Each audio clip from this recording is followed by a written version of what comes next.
Hello everyone, I hope you're doing well. This is Cody Woods, and today this video is just going to contain my thoughts after having installed the JD Jet Kit 3x3 airbox mod and the MRD exhaust.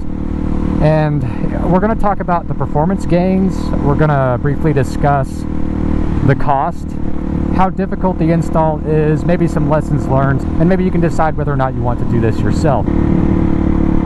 Amish pulling a boat. Interesting. So right off the bat, I want to say I don't suggest that you use these exact parts because there's so many options for the DR-Z400 that if you want to go a particular direction with your bike, absolutely do it. So this is just my thoughts after having chosen these parts for my particular bike.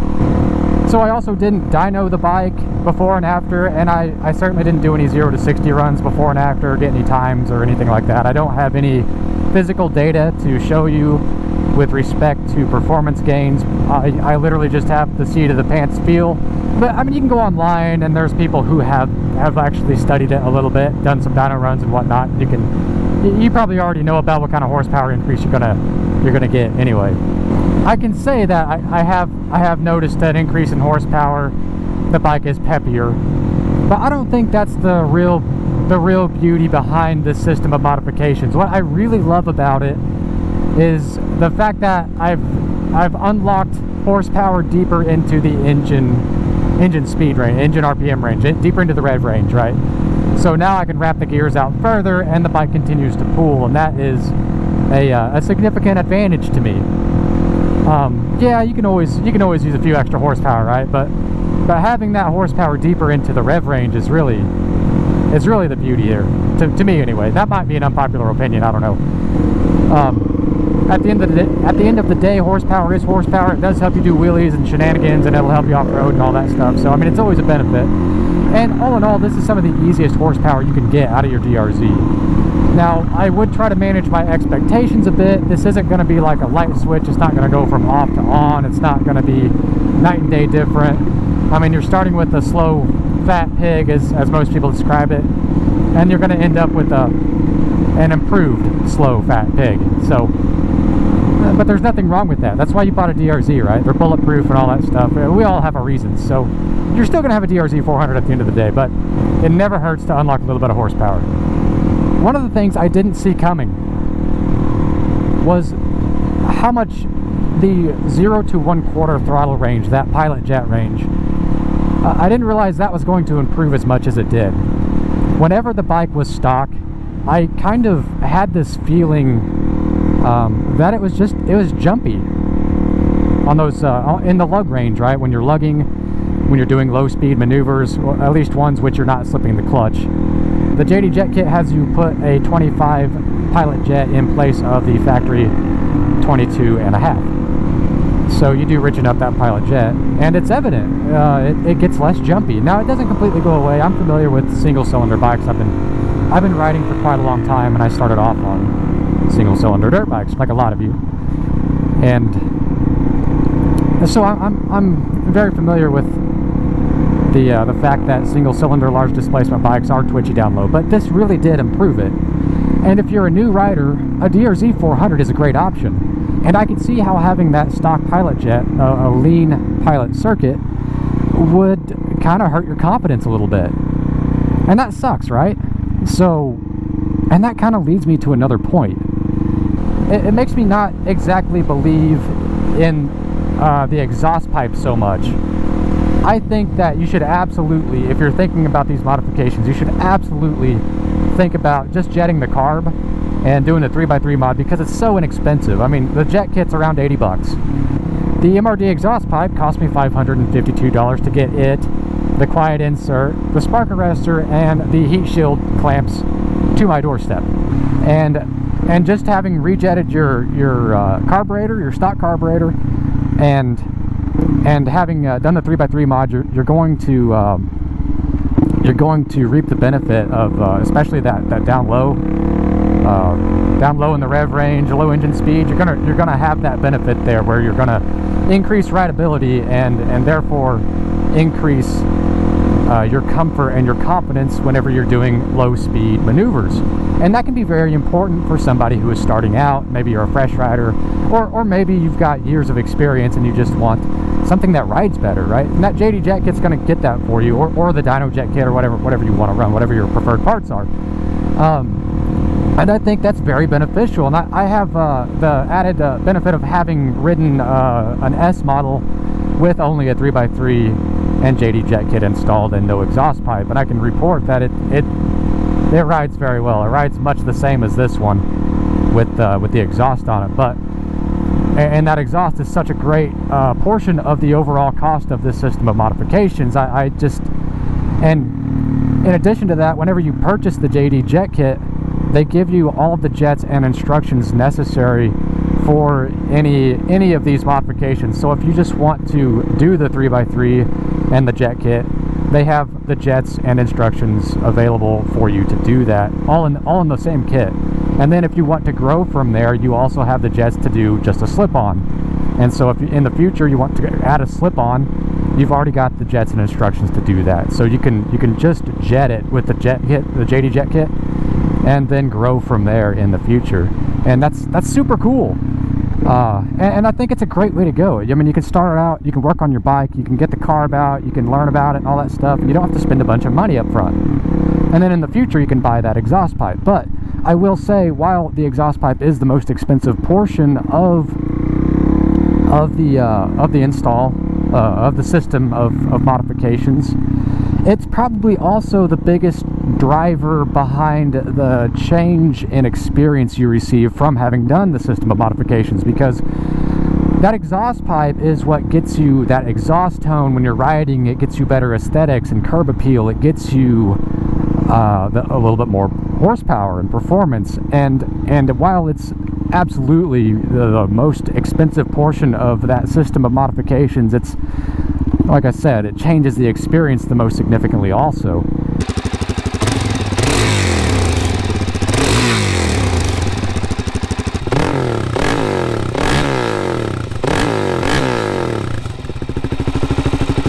And when it's sitting in your shop, it's going to look cooler, and it's going to be lighter. The exhaust pipes are generally pounds lighter than the stocker.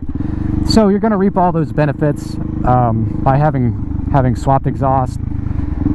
But like I said, I don't necessarily think that you have to do it. Also, the stock exhaust is absolutely the quietest exhaust you'll ever get for this bike. And there's something to be said about incognito mode. You know, other guys are going to want the MRD with no insert in it, man. They're going to want to make noise and tear up streets and whatnot and have fun that way, and that's great. Other guys are going to want a moto camp in the backwoods and go up trails and ride for a long time and not want to get fatigued by a loud exhaust pipe. You know, so it's all what you want to do. I would highly recommend just doing the Jet Kit to start out with, and the 3x3, and just going from there, you know. Let's talk about wheelies. This seems to be a hot topic on the DR-Zs. You know, you're going to wake the bike up with this system of modifications. You're going to gain some peak horsepower, and you're going to gain horsepower extended into the rev range. And that definitely helps you with wheelies. Now, the bike is still underpowered. You know, it's still kind of a trail bike, right? Make sure you're in a safe area. But, you know, second gear power wheelie, no problem, no clutch.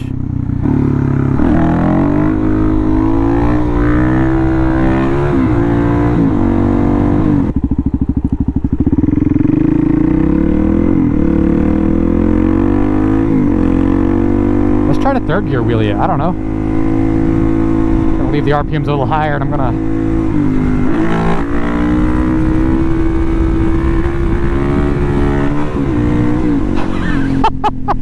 no problem. Third gear, all right. I do think you can do that on a stock bike. It just becomes easier. Let's quickly cover some lessons learned. Let's start with getting the carburetor off and on. It's going to be much easier to get off and on if you loosen up your subframe. You know, that is if you take the carburetor off. You don't actually have to take the carburetor off to do this. I assumed it would be easier. Looking back, I may try to leave it on, actually, because you don't have to mess with any of this stuff. You can rotate the carburetor in its boots and access the float bowl and the top of the carburetor to remove the needle and everything. So you can access everything without removing the carburetor. I took it off. If you do want to take it off, I would suggest that you loosen the subframe and rotate it backwards, which means you're going to have to loosen the exhaust and take the really long bolt out of the top of the subframe, and you're going to probably, I did, I don't know if you have to, but I loosened the bottom bolts on that subframe also. So it rotates easily backwards, which effectively moves your airbox away from the engine, giving you more space to get the carburetor in and out. Now, I was able to get that carburetor out without loosening that without loosening the subframe, but I wasn't able to get it in. And now if you cared a little bit less and you got in there with some pliers and whatnot, and you know, got to prying on your subframe to scrunch that airbox enough to get the carburetor in, you can probably get it in without loosening the subframe. But it's so easy to do. I would just suggest making your life easy. Loosen up that subframe, get it tilted back, give yourself the space you need. It's not going to be a big deal. Now, getting inside the carburetor, make sure you have a JIS bit. Don't try to use a Phillips bit. It's not going to end well. The screws that hold on the bottom of the float bowl, the screws that hold on the float bowl are rather soft, and I think the JD Jet Kit instructions actually suggest that you latch onto them with a set of vice grips. And that probably works. I've heard of people doing that, and I've heard of people having success doing that. So you can do that,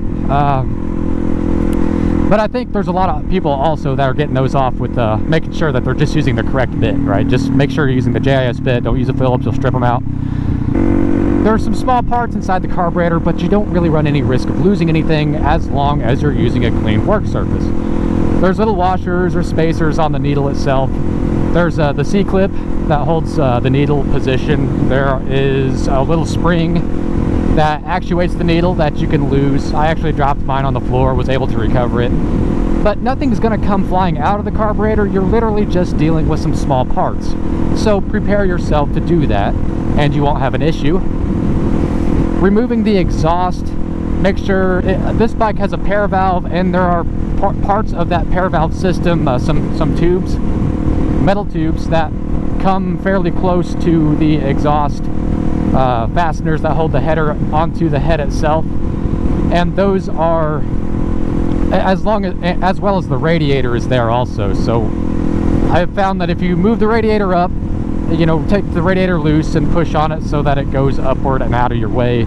And you can also use Allen keys that are meant for a ratchet, so you can put an extension on it and get in there easily.